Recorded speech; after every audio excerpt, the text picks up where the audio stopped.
안녕하세요. 영광군 청년센터 국형진입니다. 발달심리학 강의가 벌써 이제 15회 가까이 되었네요.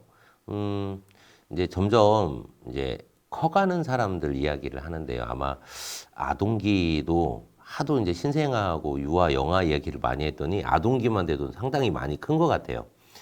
이제 아동기가 되면 이제 부모님들이 그런 말씀 하시죠. 이제 다 컸다.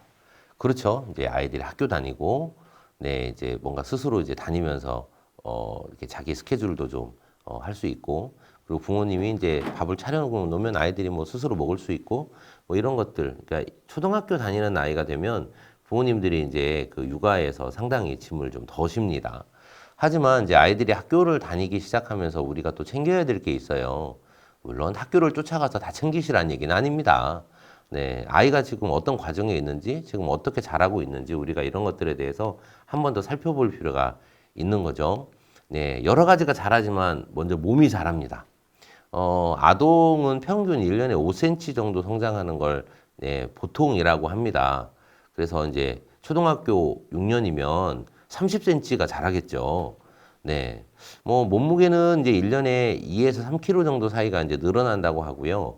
이제 대근육과 소근육이 이제 막 발달을 하기 시작하다 보니까 네, 아직 좀 미숙하지만 그래서 초등학교 저학년일수록 뭔가를 많이 떨어뜨리잖아요. 예, 떨어뜨린다는 건 손끝의 감각이거든요. 넘어지기도 많이 합니다. 초등학교 때도. 왜 그럴까요? 네, 발끝의 감각이거든요. 그래서 아직 그 몸에서 멀어지는 끝단에 있는 그런 감각들이 아직 다 발달하지 않은 상태이기 때문에 많이 넘어지고 떨어뜨리고 이러는 겁니다. 그러면서 이제 아이들의 성장이 급격해지는 초등학교 고학년이 되면 이제 성장통이라는 것도 이제 생기게 되죠. 근데 이렇게 아이들이 막 자라는데 어린 아이들, 특히 아동인 아이들이 아프지 않으면 또 이것도 예, 재미없지 않습니까? 초등학교 때 아이들이 한 번씩 크게 아프기도 하고 그렇죠. 그런데 저희가 이제 일반적으로 그 건강관리에서 이제 아동 건강관리에서 요즘 중요하게 이제 나타나는 문제들이 이제 비만입니다. 이제 비만이 왜 생길까요? 네, 물론 이제 먹는 것, 그리고 움직이는 양, 이런 것들이 절대적인 영향을 미치죠. 이제 아이들이 이제 그 차량으로 예를 들어 학교를 다닌다거나, 네, 이렇게 걷는 양들이 최소한 있어야 될 그 양들이 필요한데, 그 운동하는 양이 확보되기가 어렵죠. 그리고 예를 들어 학원을 오래 다닌다든지, 앉아 있어야 되는 시간이 늘어날수록 운동량이 줄어들기 때문에 이것도 비만에 영향을 미친다고 하고요. 이제 먹는 것들도 이제 서구형으로 저희가 이제 그 단백질 식사가 많지 않습니까? 지방 섭취도 많이 하고 탄수화물 섭취도 많이 하거든요. 이러다 보니까 이제 비만의 원인이 된다고 해요. 그래서 아이들이 뭐 지금 살찌는 거 괜찮아. 나중에 아가씨 되면 다 빠져. 네, 이런 얘기 많이 합니다만 소아 비만이 성인 비만으로 연결되는 확률이 되게 높다고 하더라고요. 저도 보통 사람보다 몸이 좀 큰 편인데 잘 안 빠집니다. 예, 어렸을 때부터 그래서 식단 관리 잘 해주시면 참 좋을 것 같고, 이렇게 영양에 대한 부분도 그래서 이제 부모님들이 인스턴트 음식보다는 집에서 조리한 음식, 이런 것들을 좀 제공하는 것들이 이제 5가지 필수 영양소를 잘 섭취할 수 있는 방법이지 않겠습니까? 이제 좀 심각한 문제로 가면 이제 소아당뇨에 대한 부분도 있어요. 소아당뇨가 이제 1형, 2형 이렇게 나뉘거든요. 1형 같은 경우는 이제 기질적인 저희 염색체의 문제일 수도 있고요. 저희 이제 그 원인이 이제 타고난 원인들이 90% 정도 된다고 해요. 그래서 이제 소아당뇨가 되는 걸 그 과정을 보면 이제 인슐린이 몸에서 과다 분비되는데 이런 것들이 과다 분비가 돼서 네, 저희가 이제 몸이 이제 소화를 영양을 흡수하는 것들을 방해를 하는 거잖아요. 이런 것들이 이제 90% 정도는 타고난 선천적인 원인이라고 하는데 나머지 10%가 이제 식생활의 영향이라고 합니다. 이제 저희가 이제 그 발달 심리를 계속 얘기하다 보니까 타고난 것이 영향을 많이 미친다라고 하는 것들 이제 말씀 많이 드렸잖아요. 그런데 저희가 이제 통제할 수 있는, 조절할 수 있는 것들은 그 후천적인 10%인 것 같아요. 소아당뇨도 그렇거든요.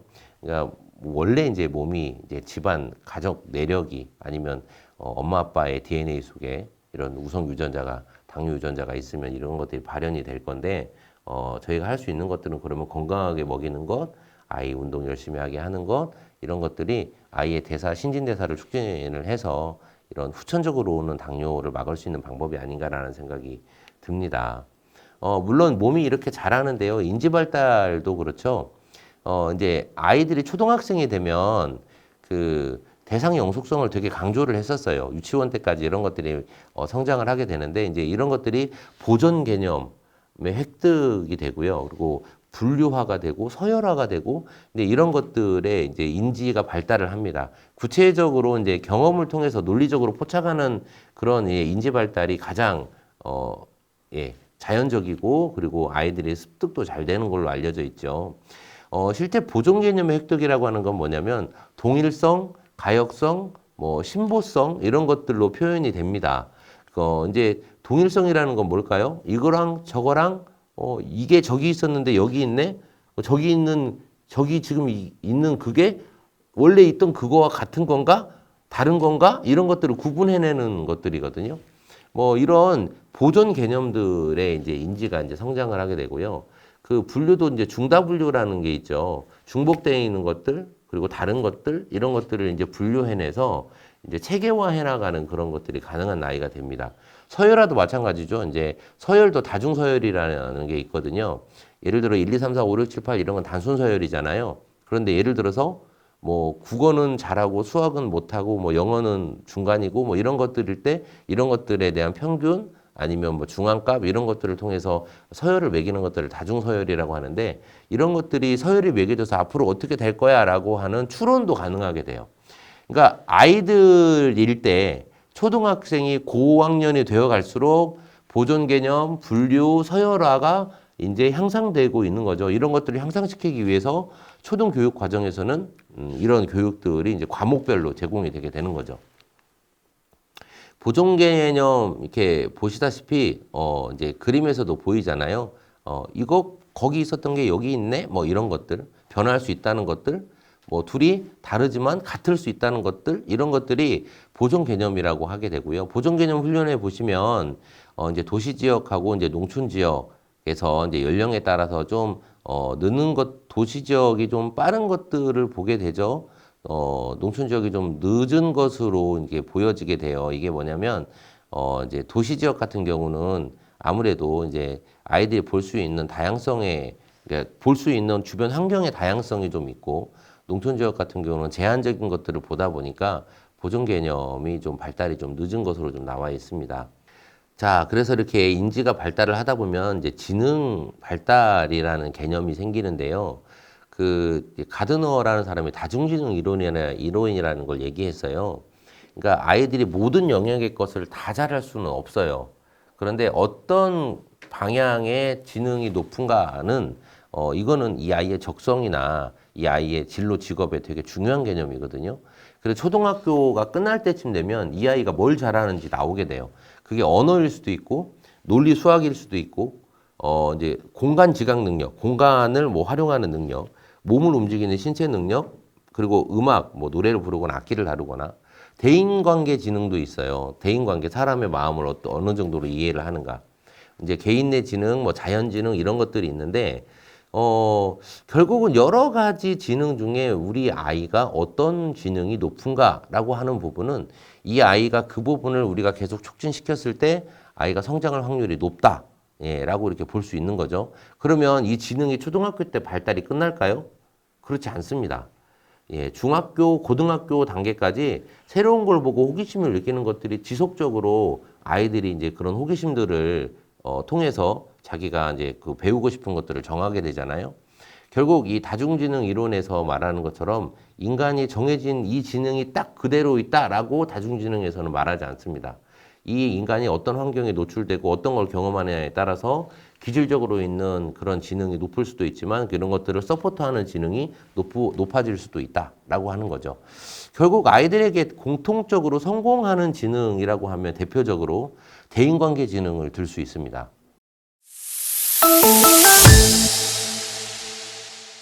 어느 말을 잘하든 논리적이든 공간을 잘 이해하든 운동을 잘하든 음악을 잘하든 뭐 다 좋은데요.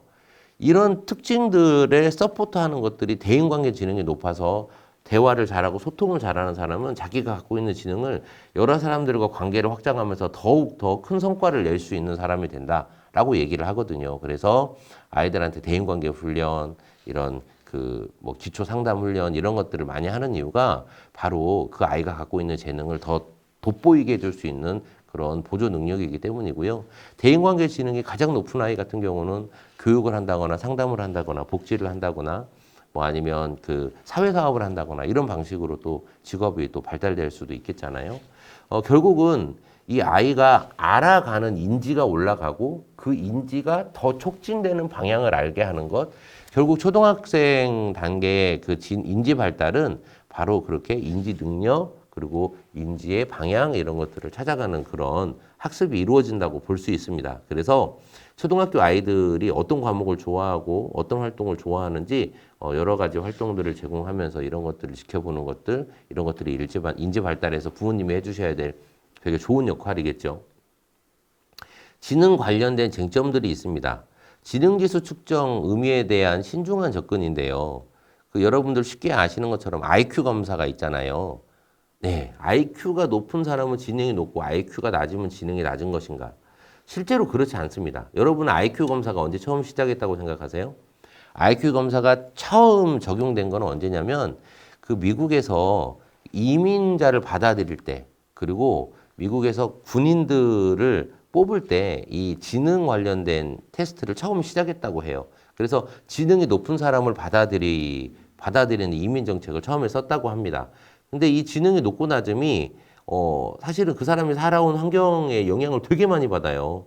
왜냐하면 지능 검사를 하는데 지능 검사의 말을 못 알아듣는 문화에 사는 사람도 있었잖아요. 그 사람은 문화가 다른 문화에 사는데 지능이 낮게 나오는 거예요. 그리고 지능은 낮지만 이 사람이 노래를 잘하거나 대인관계가 높거나 운동을 잘하거나 얼마든지 이럴 수 있거든요. 그런데 이런 능력은 차치하고 IQ라는 숫자 뭐 이거 하나 가지고 사람을 판단하는 것들은 오류가 많다는 거죠. 실제로 공부 잘하는 사람이 다 잘하는 건 아닙니다. 공부를 못한다고 해서 다 못하는 것도 아니죠. 암기 능력, 이해력, 뭐 이렇게 다른 것들을 찾아내는 능력, 뭐 여러 가지 능력을 IQ 검사할 때 쓰는데요. 그런 능력이 아니더라도 인간을 판단할 수 있는 능력은 참 다양한 것 같습니다. 그래서 지능이 높고 낮음이 인간을 판단하는 거에 대해서는 신중하게 접근하셔야 된다라는 거고요. 해마다 높아지고 있는 지능지수의 평균점이 있어요. 그래서 지능지수를 못 믿는 거예요. 왜냐하면 그 지능검사하는 그런 다양한 요소들에 대한 교육이 계속 강화된단 말이에요. 그러다 보면 아이들이 지능이 높은 것으로 저희가 착각할 수 있죠. 왜냐하면 앞전의 세대 사람들은 지능지수 관련된 그런 그 각 척도에 관련된 교육이 이런 교육 과정에 일반적으로 들어가지 않았단 말이에요. 그런데 지금은 체험 교육이 많아지고 지능 검사에 관련되었던 이런 척도에 관련된 활동들이 이런 일반 아동들의 활동에서 많아지다 보니까 평균점이 높아져요. 그래서 이제 최근 아이들이 똑똑하다라고 하는 오해가 생기는 거죠. 그래서 지능지수에 대해서 제가 평균점이 높아지는 것들을 보면서도 이제 신중한 접근이 필요하다라는 겁니다. 결국은 이제 우리가 일반적으로 아는 것처럼 EQ, 뭐 무슨 Q가 있죠 또? 뭐 Q자를 뒤에 붙이고 이제 앞에다가 단어를 바꾸면서 지능지수에 대한 뭐 지능지수, 감성지수, 뭐 음악지수 뭐 이런 것들 지수를 막 만들어내고 있잖아요. 이게 바로 다중지능이 이해되기 때문에 그런 겁니다. 지능지수 하나만으로 그래서 인간을 판단하는 건 되게 위험하다라는 거고요. 그리고 세 번째로 심리사회적 발달을 봐야 됩니다. 이제 에릭슨의 심리사회적 발달 단계에서는요, 초등학교 단계는 근면성과 열등감이 생기는 단계라고 해요. 왜 그럴까요? 근면하다는 얘기는 뭐냐면 재미있다는 얘기예요. 여러분 생각해 보세요. 내가 재미있고 좋아하던 활동은 시간이 지나도 시간 가는 줄 모르잖아요. 열심히 땀 흘리고 하잖아요. 이게 근면한 거거든요. 그런데 열심히 하지 않는 아이는 다 이유가 있습니다. 왜 뭔가를 열심히 하지 않을까요? 해봐야 안 될 거야 라고 하면 열심히 하지 않는 겁니다. 예를 들어서 몸이 약한 아이에게 운동을 열심히 시키는 거, 열등감을 촉발시키는 거죠. 운동을 좋아하는 아이에게 앉아서 책만 보게 하는 것, 그 아이가 나는 부족한 사람인가 봐 라고 만드는 방법인 겁니다. 근면성은 그렇게 그 아이가 선호하는 활동과 환경의 적합성에 따라서 올라가는 거죠. 실제로 그 자기가 선택을 하는 주도성이나 자기가 선택하는 자율성, 그러니까 영아나 유아 시기 때부터 그 아이의 선택이 존중받고 그 아이가 열심히 하는 거에 대해서 지지받는 분위기였다면 이 아이는 본인이 하고 싶은 거 칭찬받는 일을 만들기 위해서 더 열심히 갈 거예요.